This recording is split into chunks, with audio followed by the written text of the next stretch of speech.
আল্লাহ তাআলা তাদেরকে ডাক দিয়ে বলছেন ইত্তাকুল্লাহ, তোমরা আমি আল্লাহকে ভয় করো। পৃথিবীতে এমন কোন মুমিন পাওয়া যাবে না যাকে জিজ্ঞেস করলে বলবে না যে আমি আল্লাহকে ভয় করি না। কি বলেন? আপনাদেরকে যদি আমি জিজ্ঞেস করি আমরা কি আল্লাহকে ভয় করি কিনা, কি বলবেন? অবশ্যই ভয় করি। এখন ভয় করাটা কি পরিমাণ করি? হাক্কা তুকাতি, আল্লাহ তাআলা বলছেন যথাযথ ভয় করো, ভয় করার মতো ভয় করো।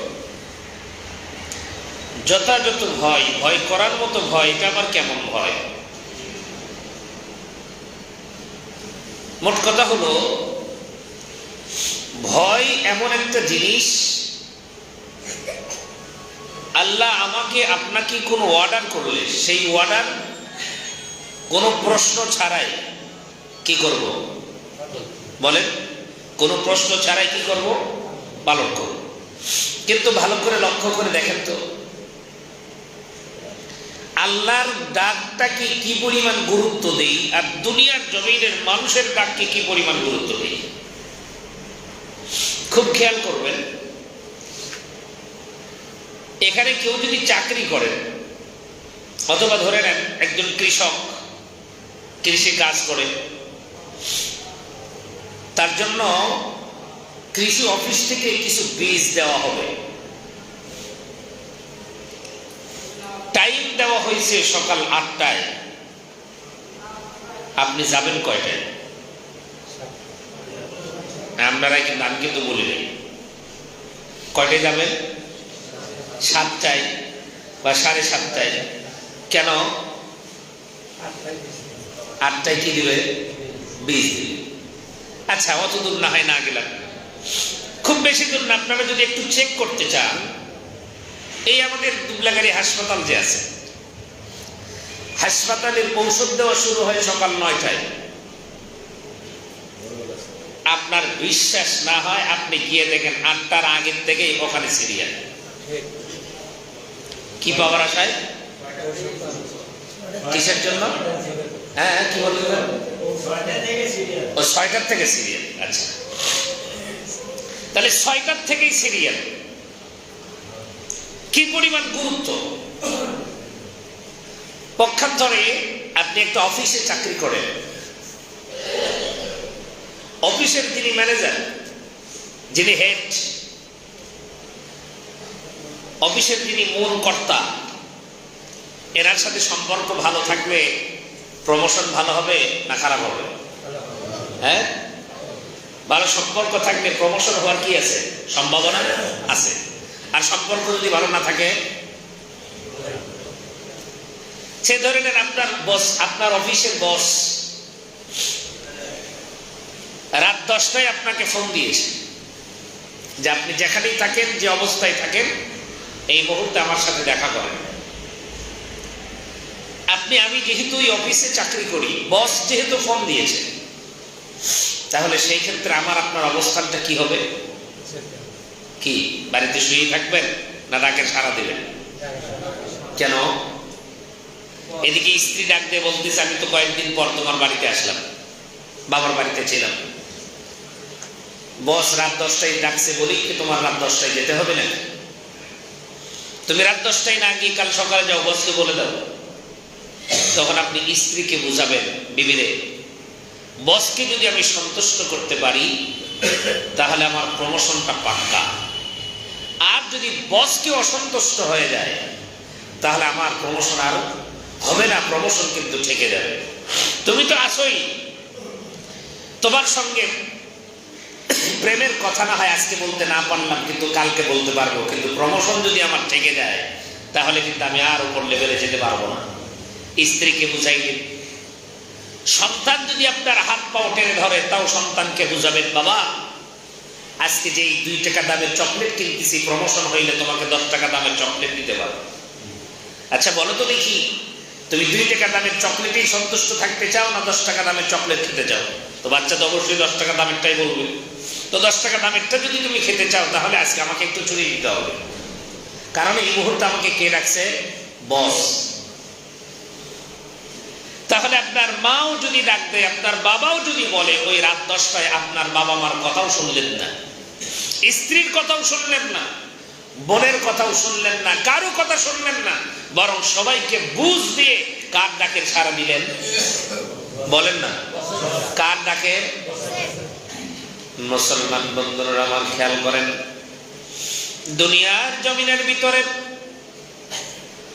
আপনি যদি কোনো অফিসে চাকরি করেন, আমিও যদি কোনো অফিসে চাকরি করি, এই অফিসের বস যদি আমাকে আপনাকে রাত 10টার মধ্যে যদি ডাক দিয়ে বলে, আপনি যেখানেই থাকেন, যে অবস্থার মধ্যেই থাকেন, আমার সঙ্গে আপনি সাক্ষাৎ করেন, দুনিয়ার জমিনের আমার ভালো বিবি ঘরের মধ্যে আছে, আমি বিবির সঙ্গে সময় কাটানোর চেষ্টা করব না, আমার বিবির কাছ থেকে পারমিশন নিয়ে আমি রওনা দিব, আমার সন্তান যদি টেনে ধরে, আমার সন্তানকেও বলে আমি রওনা দিব, আমার মা বাবাও যদি রাত 10টার সময় বের হতে নিষেধ করে, তারপরেও কিন্তু আমি মা বাবার কথা শুনবো না, বরং মা বাবাকে বুঝ দিয়া বস ডাক দিয়েছে, বসের ডাকে সাড়া দেব, উদ্দেশ্য হলো একটাই, আমার প্রমোশন হতে হবে।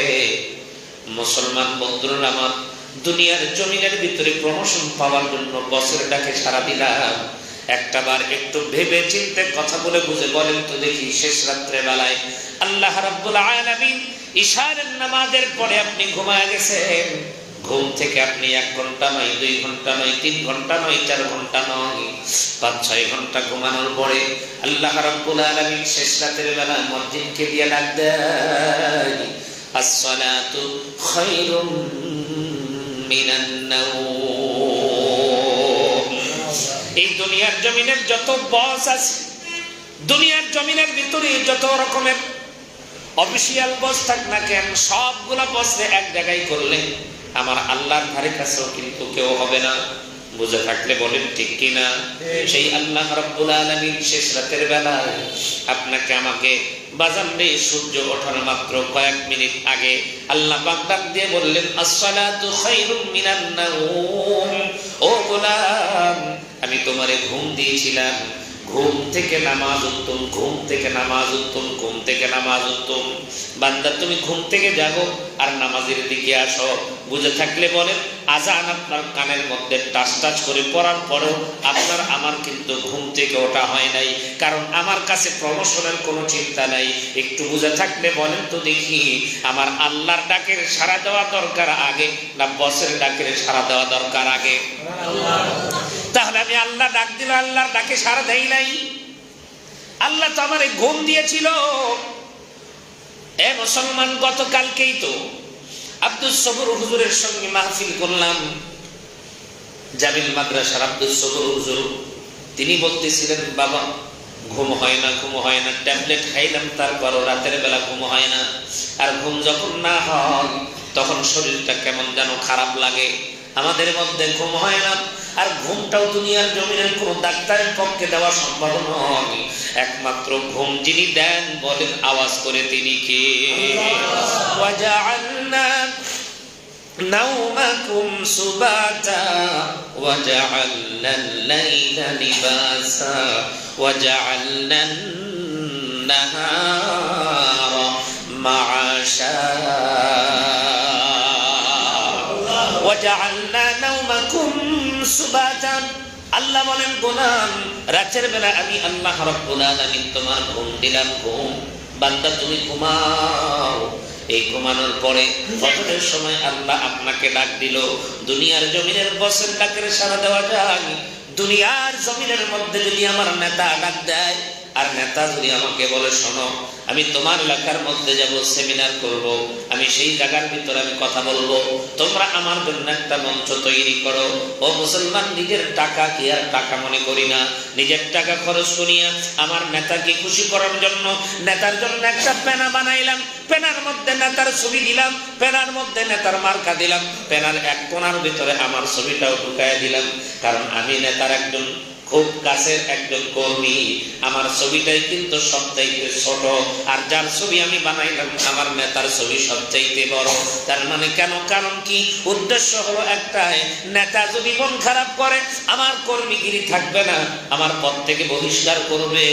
ও মুসলমান, এই বহিষ্কার আদেশকে আমার ঘুরে দেওয়ার জন্য কত রকমের কিছু চিন্তা ভাবনা করা হয় মুসলমান বন্ধুরা আমার। এই জন্য আপনাদের খেদমতে বুঝানোর জন্য বলতেছিলাম, দুনিয়ার জমিনের বস হোক না কেন, দুনিয়ার জমিনের যত নেতা হোক না কেন, এই নেতার চাইতে, বসের চাইতে নেতার অর্ডার গুলো আমরা যেইভাবে ফলো করি, আমার আল্লাহর অর্ডার গুলো তো সেইভাবে ফলো করি না। এই জন্য আমার আল্লাহ রাব্বুল আলামিন বলেছেন, ফাইদা কুদিয়াতিস সালাতু ফান্তাশিরু ফিল আরদি ওয়াবতাগু মিন ফাদলিল্লাহ ওয়াযকুরুল্লাহা কাসীরান লাআল্লাকুম তুফলিহুন। আমার আল্লাহ রাব্বুল আলামিন কুরআনুল কারীমের মধ্যে বলেন, ফাইদা কুদিয়াতিস সালাত ফান্তাশিরু ফিল আরদ। ও দুনিয়ার মানুষেরা তোমরা শোনো, নামাজের সময় যখন হয়, দুনিয়ার জমিনের যত কাজকর্ম আছে, ওই যে আগের আয়াতে আল্লাহ বলেছেন ফাসআউ ইলা যিকরিল্লাহ।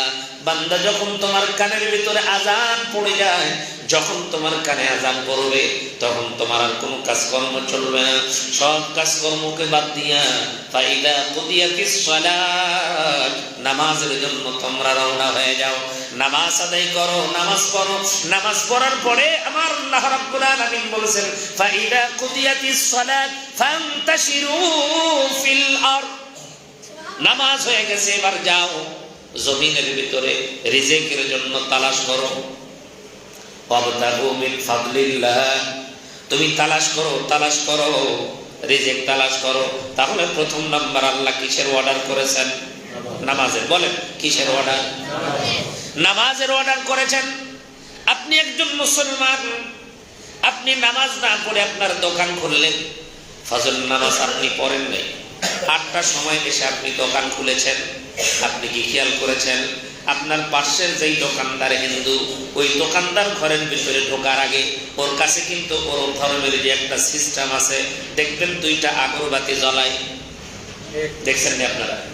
2টা আগরবাতি জ্বলাই, এমন করে ঘুরাই। এমনকি তাদের যে পণ্যগুলো আছে, ওই পণ্যগুলোর কাছে দিয়ে কিন্তু এমন করে ঘুরায়। তারপরে হাত 2টা সামনে নিয়ে তাদের মতো করে তারা দেখবেন ওই দোকানের মধ্যেই দেখবেন তাদের ঠাকুরদেরকে ঝুলায় রাখছে, আছে না? দেখছেন নাকি আপনারা? তাহলে ওদের ঠাকুরদেরকে ঝুলায় রাখলো, ওরা ঠাকুরকে প্রণাম করলো। ওই প্রণাম শেষ করার আগ পর্যন্ত আপনার কাছে একটা জিনিসও বেচবে না। কারণ কি? কারণ তার ঠাকুরকে প্রমাণ করলো, তার ভগবানকে প্রমাণ করলো, তারপরে তার ব্যবসার কার্য শুরু করলো। আর আপনি আশরাফুল মাখলুকাত, শুধু তাই না, আপনি কুনতুম খায়রা উম্মাতিন উখরিজাত লিন-নাস, মানব জাতির মধ্যে সর্বোত্তম উম্মত হলেন আপনি।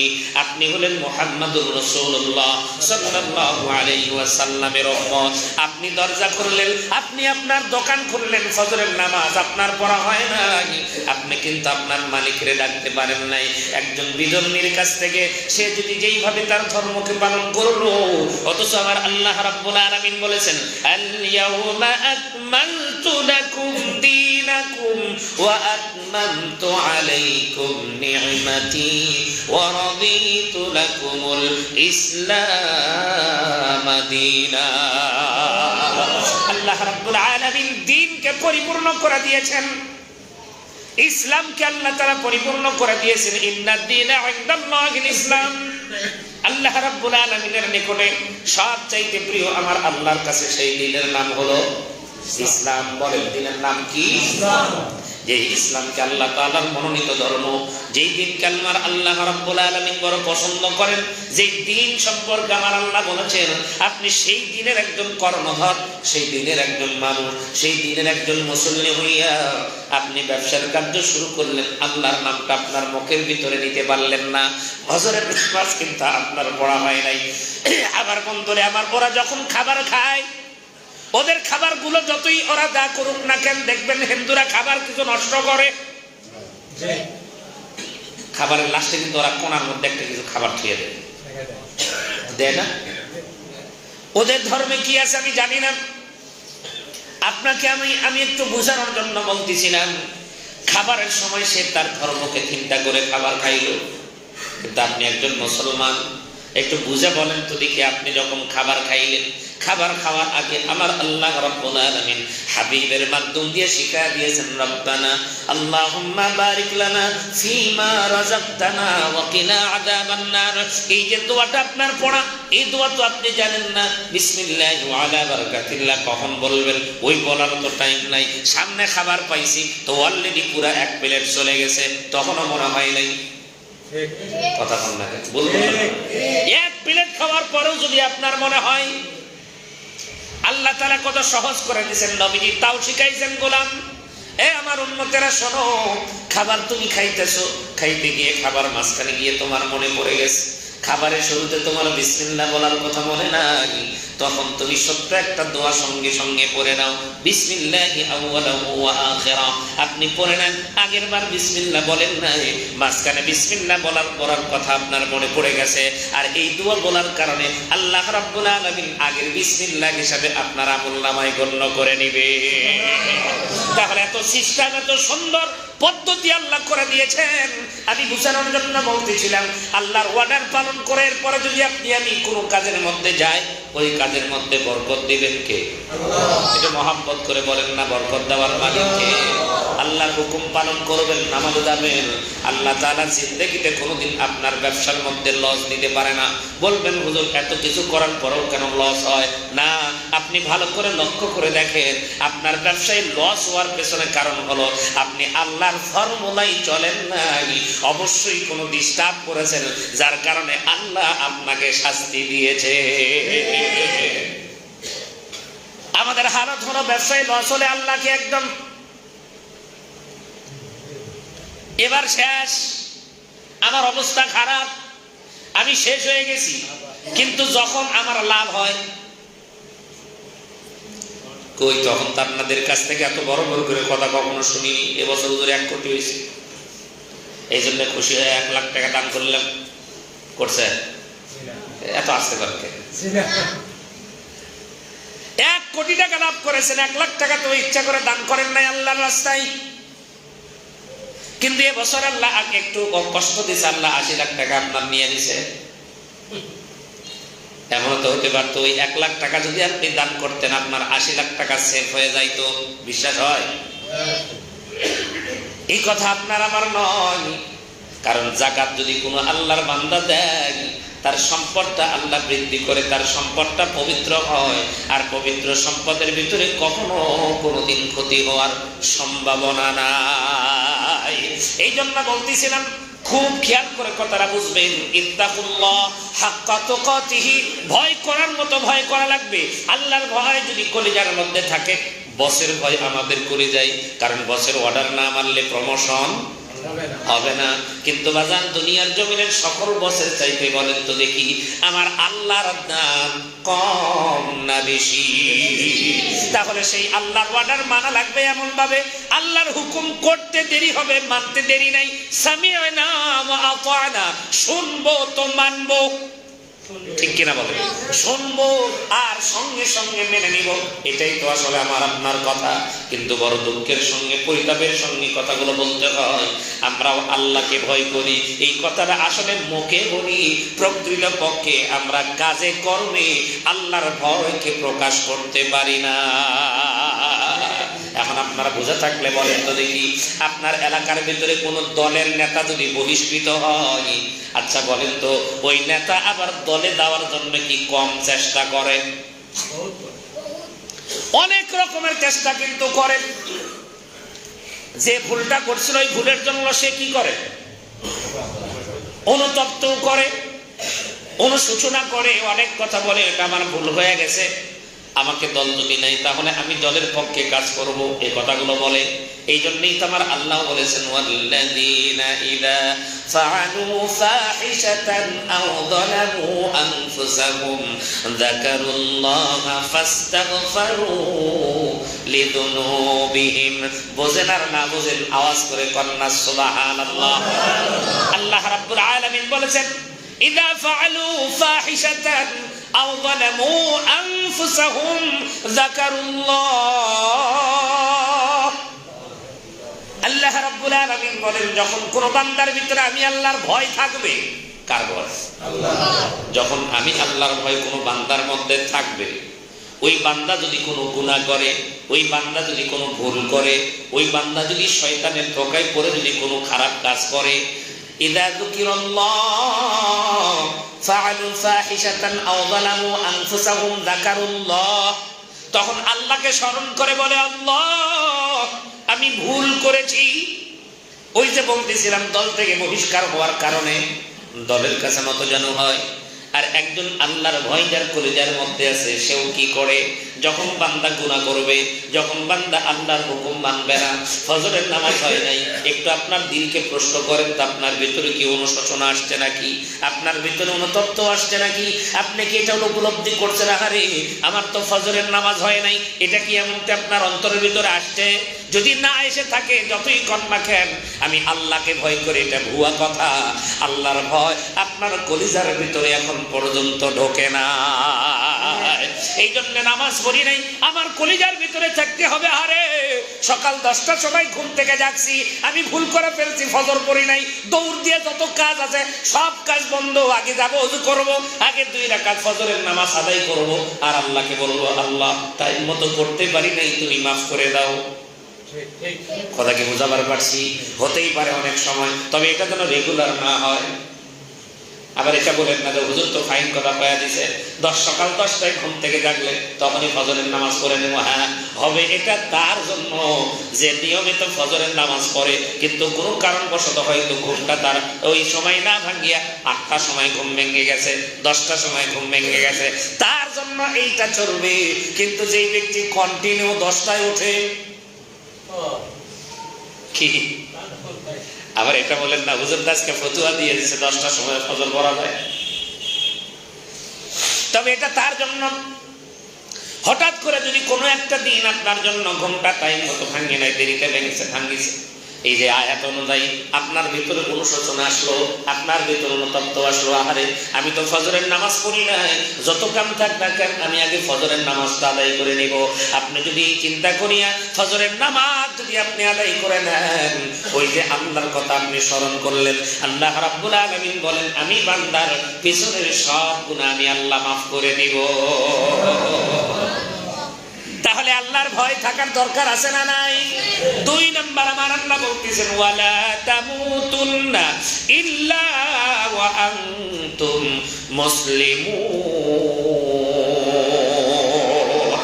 বান্দা মৃত্যুবরণ করার আগে মুসলমান হয়ে আসো। কি হয়ে আসো? একটা ছোট্ট একটা উদাহরণ আপনাদেরকে দিয়ে কথা শেষ করব। সেটা হলো, আপনি বগুড়া যাবেন, নতুন মোটর সাইকেল কিনছেন, কিনা 2-3 মাস হয়েছে, মোটর সাইকেল আপনি বের হয়েছে, যাবেন হয়তো আপনার এক দোস্তর বাড়িতে। এখন বুঝে থাকলে বলেন তো দেখি, রাস্তায় গাড়ি নিয়ে বের হলে কাগজের দরকার আছে না? না, হ্যাঁ, কিন্তু আপনার কাগজও নেই, কাগজ সবকিছু নাই, কোনো কিছুই করেন নাই, মোটর সাইকেল নিয়ে রওনা দিচ্ছে। গাড়ি দাও যাওয়ার সাথে সাথেই ওভার ব্রিজের আগেই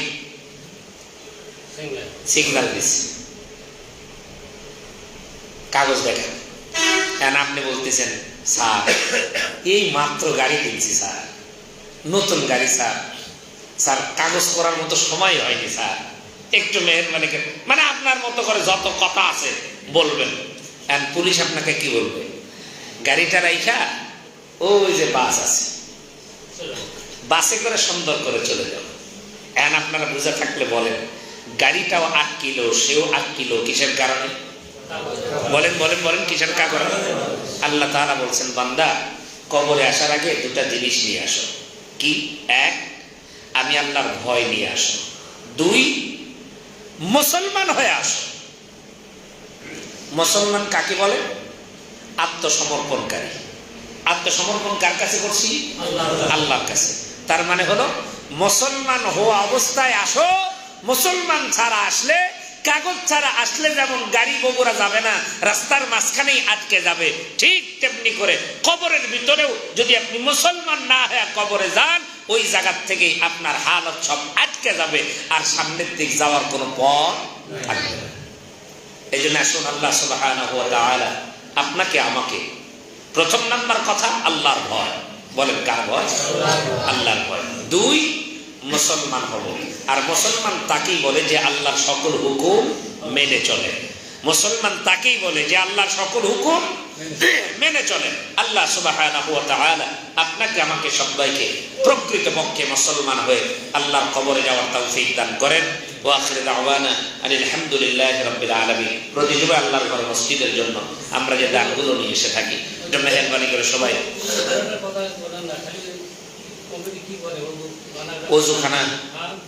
ওযুখানা তো আপনারা পুরা মহল্লার মানুষ আছেন, ব্যক্তি মিলে লাগলেই তো হয়ে যায়।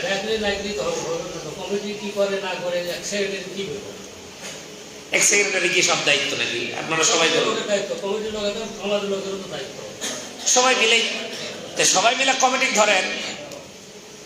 আপনারা পুরা গ্রাম মিলে কমিটি ধরেন, আর কমিটি আপনাদেরকে সাথে করে নিয়ে কাম করলে তো সহজে হয়ে যায়।